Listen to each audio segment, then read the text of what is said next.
Good evening, Mr. Bond fans. If you'd have come to me in January of 2021 after we experienced yet another delay to No Time to Die and said that by the end of the year Bond fans would be enjoying that film in the comfort of their own homes, I would likely have responded by saying, "How can you talk like this?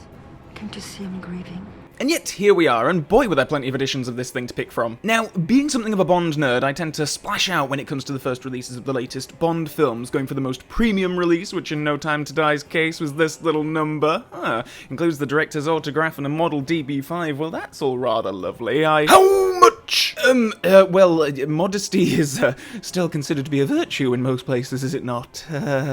So, of the extra special releases that wouldn't ensure that I'm never able to afford a down payment on my own home someday, we had the Zavvi exclusive Steelbook and the HMV exclusive first edition release. I spent a lot of time umming and ahhing about which version to go for, both are limited after all, and ended up coming to the conclusion that I have a problem. Yeah, I pre-ordered both of these when the pages went up with an eye to cancelling one of them closer to the date, but then I just couldn't bring myself to choose, and well, you know the old saying, he who hesitates ends up with two versions of the same film. 3 in my case, as I got the standard Blu-ray release too, because what the hell is wrong with me? So let's start by looking at the Blu-ray. The one that I got comes with this very nice little slip cover. They're using one of the final theatrical poster versions for the cover art. This is a 2-disc set, the first disc containing the film and the second disc containing the film's extras. All 35 minutes of them. Seems like a bit of stretch to push this to a 2-disc set for the sake of half an hour of extras, but we'll come to discussing the on-disc content later. But overall, if you're not in the position to move to a 4K version of the film just yet, this Blu-ray set will do you just fine. Swiftly moving on to the Steelbook, here in the UK this was a Zavvi exclusive release, and having previously purchased the initial Steelbook releases for both Skyfall and Spectre, this was a bit of a no-brainer for me, and while I don't like this one as much as Skyfall's Steel, it's still pretty good and infinitely better than Spectre's. Just before we get into talking about the design of the Steelbook itself, though, I just want to say that it really annoys me that rather than the cardboard wraparounds that they had on the previous Steelbooks, for No Time to Die they've decided to give it this glued-on bit of glossy paper. Now, obviously they do this so that they can advertise the special features on the back, get the age rating on there and everything, but I loved how with the other two you could just slide off these details and then put them back later. You can't really do that with this bit of paper. It's a bit of a, well, like, they expect you to throw it away kind of thing. It's designed for neither convenience nor longevity, but I'm an irritating completist, so I obviously can't throw this bit of paper away, yet I don't want to be fumbling around with it every time I want to open the case, so what do I do? Do I get a frame for it and add it to the art wall? What? Now, as far as the design of the Steelbook itself goes, I actually quite like it. I know that some fans are kind of put off by it, but I really like the black 007 on the white background. I like that the title of the film is in that blue-teal kind of colour from some of the earlier posters, and I really like Craig's intense pouting behind the wheel of the DB5, clearly in the middle of the action. I much prefer it to the standard Blu-ray cover, which I feel is a little bit bland, but then the poster was always kind of bland, and hey, No Time to Die hardly had an abundance of brilliant advertising art to choose from, so I'll take crumbs where I can. On the inside, we have a still of Bond and Nomi ascending some stairs, obviously from the final act of the film, where they infiltrate Safin's base, and this release comes with the film on both 4K and Blu-ray, of course. Now, my main nitpick about this art is on the outside of the case. When you open it up, it reads really weird to me that the 007 logo wraps around the case, but the DB5 is cut off. It's not something you really notice unless you look at it this way, but it just looks kind of odd. I just wish that the DB5 kind of extended around onto the back. But overall, I am positive about this Steelbook. It's a nice step up from Spectre. It's not quite as polished as the Skyfall one to my mind, but still, I like it very much. Now onto the HMV limited edition gift set. This is a chunky little fella, but by far and away my favourite cover art of all of these releases. I think that this is a really great image. Bond and Madeline in the DB5 from the pre-titles, of course, and I love the kind of brown sepia tones along with that great blue-teal colour again, which pairs well with Daniel's eyes in a very subtle way. I absolutely love how this thing looks. The set, of course, houses a 4K and Blu-ray copy of the film, and I really wish this case had had the same cover art that the front of the box has, rather than just reusing that theatrical poster again, but whatever. It also contains a few extra goodies to earn its gift set status. There's this lovely silver DB5 keyring, and I was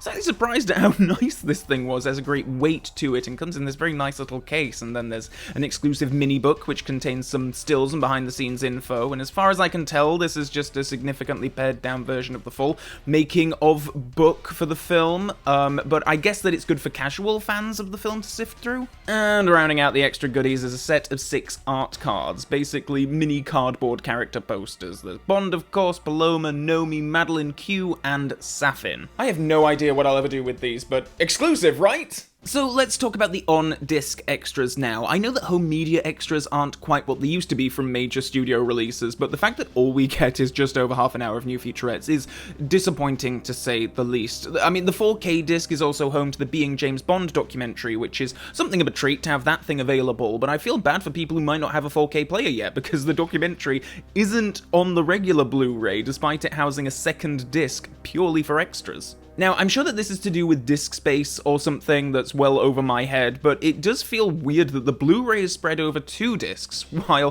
the 4K is able to squeeze all the extras and an additional feature onto 1 disc. This feels particularly odd as the 4K releases for the other Daniel Craig films just ported over commentaries to their respective discs, but none of the featurettes from the previous Blu-ray releases, keeping those exclusively on those Blu-ray discs instead. Anyway, in terms of actual quality, the 4 new featurettes on the No Time to Die discs are pretty great, actually. It's very much focused on the technical side of things, special effects, production design, locations, and so on, and it gives a good insight into the mammoth undertaking of producing some of these spectacular sequences, and there's some great behind-the-scenes shots and interview snippets with the cast and crew. I just wish there was more in here about the writing, the characters, the story. They talk about in the featurettes that we do have about how the action needs to complement the emotional states of the characters and the arcs of the story and so on, and yet we get no substantive details about those elements in these featurettes, and that's really disappointing, particularly when it's this Bond film out of all of them. It's not a comprehensive set of making-of materials at all, and given that it's really only boutique labels like Criterion and Arrow and Shout Factory that give 2 hoots about producing great new bonus content for home media releases these days, I won't be holding my breath for a more stalked re-release of this anywhere down the line. I'm really disappointed that there's no audio commentary on this, though. Apparently Fukunaga confirmed that he had in fact recorded one, but it ain't on these discs, and those are usually some of my favourite extras, where you can hear the filmmakers talking through their creative processes. They tend to give you a great overview of the whole production, but obviously with No Time to Die, this was not to be the case. If you want more in-depth insights into the making of the film, then I highly recommend the making of book, as well as the official podcast actually that was released in the build-up to the film, and they even released a bonus episode talking about some of the spoiler details about the film, and obviously the latter was very much created as a promotional tool building up to the release of the film, but there's some really interesting details in there about like the casting process and some of the writing and so on, so highly recommend both of those things.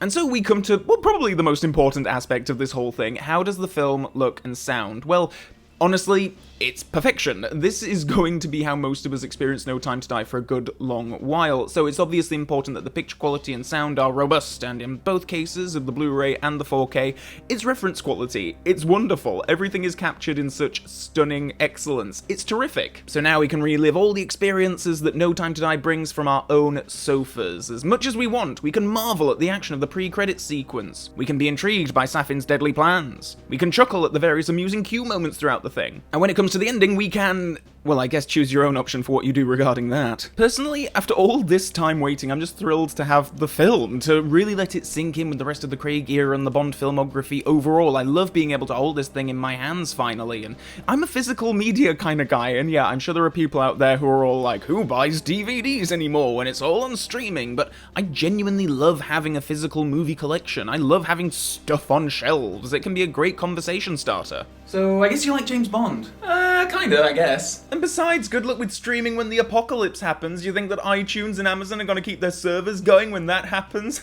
I'll be perfectly happy in my bunker with my generator and my Bond discs, thank you very much. So, did you get No Time to Die on some home media format over the festive period? Please do let me know in the comments section below. Did anyone else out there get the Steelbook version, the Zavvi one? I don't even know if that was an exclusive to some retailers and other territories, but please do let me know in the comments section below. Also, if you've enjoyed this video, please do consider scrolling below and clicking the subscribe button and the Mrs. Bell notification button to stay up to date on future video uploads that I make on this channel. And in addition to that, below are also links to my various social media pages, including my Facebook page, my Twitter page, my Patreon page for those of you who want to go one extra step in supporting this channel, and my Instagram page these days, so please do head over to those sites and give me a follow if you're so inclined. And with all that being said, and until next time, Bond fans, so long for now.